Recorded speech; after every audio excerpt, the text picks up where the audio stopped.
Hey guys, real quick, YouTube has been super weird with my videos lately, as in not showing my videos to subscribers, so if you are subscribed, please click that bell to be notified of whenever I upload. It really does help, thanks. So a while ago I made a video about how Satoru Gojo shouldn't work, and a lot of people agreed with it, and a lot of people argued with it.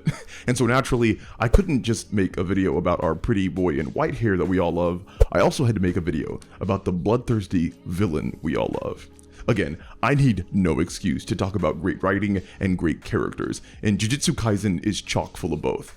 But what exactly differentiates Sukuna from a sea of anime villains, and why does he work so freaking well? Every time he's on screen, he seems to utterly steal the show. Well, let's talk about it. Our main relation and proximity to Sukuna is him being bound within Yuji Itadori's body. Now, villains who share a literal, physical, spiritual, or magical connection are not new. In fact, it's a well-established aspect in some of the most famous fiction of the last 100 years. Harry Potter, the best-selling book series of all time aside from the Bible, has Harry being connected to Voldemort through the scar on his head.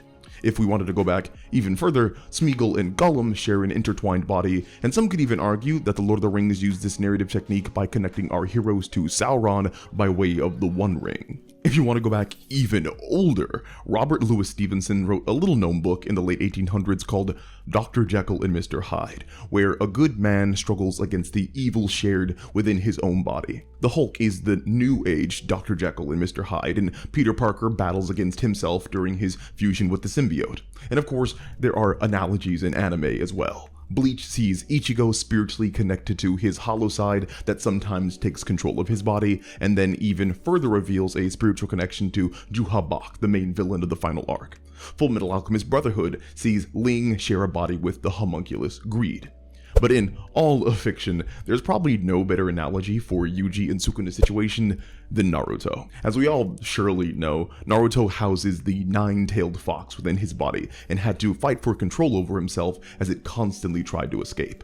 Now, I'll get into the similarities of Naruto and Jujutsu Kaisen more soon, but there are a few more things we need to break down about these soul-shared heroes and villains. The first thing we'll touch upon that separates Sukuna from his soul-shared counterparts is the presentation of his character when he takes over the body. What I mean by that is that typically villains that gain control of a body present very animalistic. Even if we look at just the previous examples used, we can see this trope play out. The Hulk is of course super angry, and while not explicitly animalistic, might as well be for how he uses fury and aggression. Venom might as well just be an explicit beast man, with many of his interpretations consuming enemies whole and running on four legs. Gollum's corruption by the One Ring has basically turned him into a scurrying rodent. And of course, Ichigo in hollow form is a silent monster only concerned with killing, and Naruto becomes a literal feral fox when he's taken over. Again, if we look at this from a narrative thematic perspective, these animalistic changes are meant to depict the degradation that a person goes through by indulging in their worst parts. Characters that we know and love are transformed to be these alien, strange, unrelatable creatures that only focus on violence. In most cases, they really can't be reasoned with. They only exist to sate whatever craving they have in the moment, which is usually killing. Because of this, there isn't much to learn about these characters during the moments of their transformation. But Sukuna isn't like that at all. When Sukuna takes over, he is completely himself, which means we get to know him and his outlooks on the world. Instead of just being mindlessly violent, he can be developed as a character, which means he can start forming his own engaging identity, separate from Yuji Itadori. Usually complexity like this takes much longer to arise in soul-shared villain characters. It took hundreds of episodes for us to start learning of the unique natures of the entities inside of Ichigo and Naruto.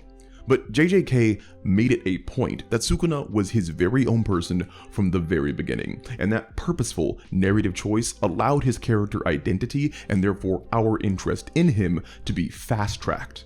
And this small nuance has massive implications when we start talking about character development during combat. Since the soul-shared characters are historically the dichotomy of hero and villain, many times when the host body is taken over by the evil or vicious entity, it is when our hero has been pushed to their limit. And this, of course, most often happens during combat. And who would the hero usually be fighting? Some other villains. So, funnily enough, this has created an interesting trope across the soul-shared character history, where the villain inside the hero's body, when released, will often end up fighting other villains. Vasta Lord Ichigo fights Ulquiorra, Kyuubi Naruto fights Pain, and even though Hulk isn't a villain, he obviously is going to fight the villains too. Now, this is not to say that other people aside from the villains aren't in danger, they definitely are. However, it is usually other villains that are the main target of the soul-shared antagonist's wrath. But again, the way these characters present, at least early in their narratives, is animalistic, which means we don't get to learn more nuanced parts of their character. However, since Sukuna is fully rational and himself from episode 1, combat or not, we get to see the fullness of his personhood, meaning that all of his appearances in fights can contribute to character development. One of the reasons Sukuna works so well is that the writing of the narrative gives him so much opportunity to show off his charisma. He is hilarious, intimidating, haughty, and wildly complex. We get to see his worldview, his outlook, and things he does or doesn't care for. And keep in mind, this investment we feel is not done by accident. A lot of subtle writing is being used to make us like Sukuna. For example, him fighting villains means that we can effortlessly root for him. Since he's not endangering anyone that we care about most of the time, Sukuna's wrath and violence can be appreciated like a spectacle. He is taking down the people who hurt our heroes, and that puts him in our good side from the get-go. Another cool trick used is Sukuna keeping the look of Yuji's body. Since Yuji is the main character and has already ingratiated himself with the audience, Sukuna keeping his form does a neat mental trick of kind of rolling over that good grace. The same visual narrative technique is used in both Yami Yugi and Greed from Brotherhood. They share the same look as their soul-shared counterpart, and that familiarity breeds closeness, even with a completely different character. The opposite happens in Naruto and Bleach, where their character transformations make them look completely different. I will say that Sukuna, even in Yuji's body, still has his own very distinct look and feel. Aside from the multiple eyes thing, he has different stature, talks differently, and even moves differently. Of course, though, the biggest change from Yuji is that Sukuna is simultaneously unrepentantly evil and a hopeless thrill seeker. One of the things that makes Sukuna so engaging and fresh as a villain is that he isn't a dour Machiavellian strategist who's always composed and scheming. My dude is a maniac who just wants to have fun. It's a natural thing to enjoy watching other people enjoy themselves. It just so happens that Sukuna enjoys the suffering of others and feels no remorse for it. And that brings us to the final and biggest reason that Sukuna is so different. As far as we can tell right now, he has no move to friendship. Here's what I mean. In soul-shared narratives, even though the antagonistic tempting force in the body is initially presented as evil or strictly dangerous, there is often a move to redeem and befriend that force towards the side of good. The Hulk, while initially a burden to Bruce Banner, and in some cases a straight-up enemy, almost always becomes an ally in the benefit. Ichigo befriends both his hollow and the Juha Bach inside him in order to become more powerful. Ling earns the respect and friendship of the homunculus Greed, allowing them to fight side by side. Humans always make a point out of being foolishly stubborn. You know, they always get so frantic in the heat of the moment. But pathetic as it may be, and they sure are, I still prefer to side with the underdog. Even representations that typically don't become aligned will be rewritten to have a move to friendship.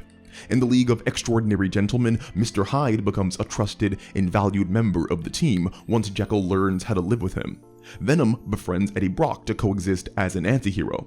And of course, famously, the nine-tailed fox that wreaked havoc all across Naruto ends up in Shippuden becoming Naruto's close friend, Kurama. It is very often the case that from a philosophical, thematic perspective in the narrative, that befriending the once antagonistic force represents attaining harmony within oneself. Instead of existing in a constant state of push and pull with your outward public face and your inner devious self, there comes to be a harmonious coexistence whereby each side of the bonded souls work synergistically to cover each other's weaknesses and add to their strengths. However, and this is a big one, Sukuna does not seem to be a part of this group at all. The writing of JJK has given no indication of humanizing Sukuna or seeking to make him friendly or even making him relatable to Yuji. It seems that Sukuna is just pure evil, and that's pretty cool. Not all stories need a complex villain that battles with their allegiance to good and evil. You can definitely have a very compelling, very well-written, pure evil character.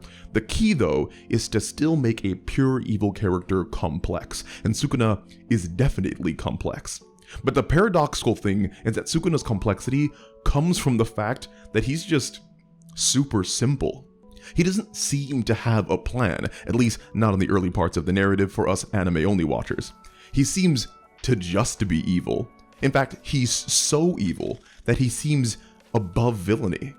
All the other antagonists seem to have contrived machinations about what they want to achieve and the world they want to create. They strive for resources and power and advantage in order to be able to craft the reality they see fit. Yet Sukuna simply is. He has all the power in the world to give these other villains what they want, but he doesn't care to. He is above and beyond their planning or influence. He exists on his own, more like a force of nature than a real antagonist, and that separates him fundamentally from the other enemies of our heroes. Sukuna is the perfect foil for Satoru Gojo, and that he is also considered basically to be a god by the cursed spirits and sorcerers of the world. And what's more, we can't really argue with that idea. The show puts forward an awesome power scaling tool, making his lost fingers the measures of his strength.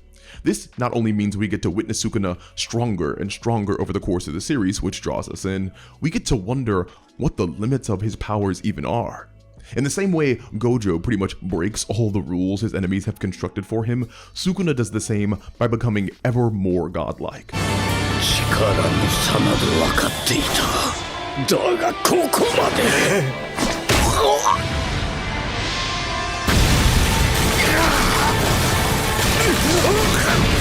Our interest in his character becomes deepened by our awe of his power.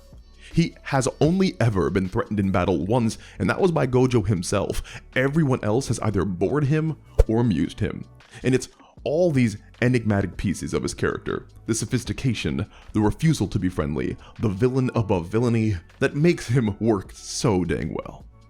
If you want to hear more, make sure to click that bell to get notified when I upload, and also come chill with me when I stream Tuesday, Thursday, and Sunday at 6:30 p.m. PST.